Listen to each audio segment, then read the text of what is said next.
So what are some of your top business priorities? And normally when we present this sort of insight at these events, we clump everything together to give the overall sort of top 10 view in terms of what priorities organisations are facing within the local marketplace.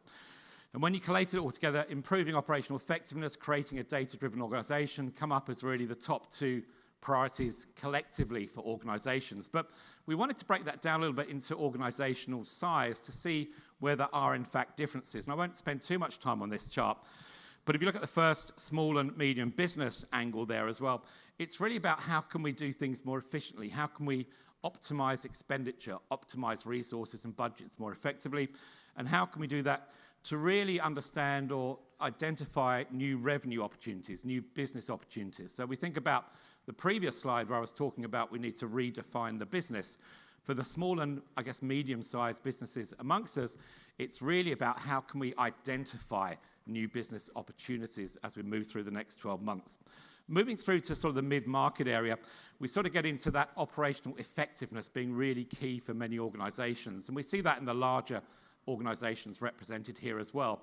What we did see over the last 12 months was we transformed dramatically. We achieved so much, but perhaps we didn't do some of those things as efficiently as we could have done from an operational point of view.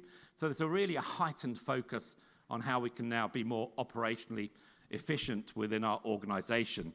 When we get to the enterprise side of things, it really is about how can we leverage data more effectively. I was talking to a gentleman over there from the pharmaceutical industry as well. I won't call you up by name, but clearly we've got so much data, so much information, and how can we leverage that effectively to drive better business outcomes and make better decisions? And also, how do we make sure we've got the right skills within our organisation or developing the right skills within our organisation to actually help us achieve that?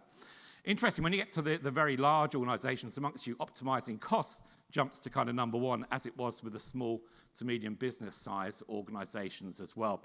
And this isn't all about really reducing costs and cutting costs. It's how we can do things more effectively. How can we make sure that we are optimising the expenditure we are making? And I tend to really like to look on this more as it's about cost correction. How do we rethink expenditure? How do we rethink budgets? How do we balance the OPEX with the CAPEX side of expenditure within our organisations as well? We do see attracting and retaining talent coming through quite strongly as well in a number of these areas.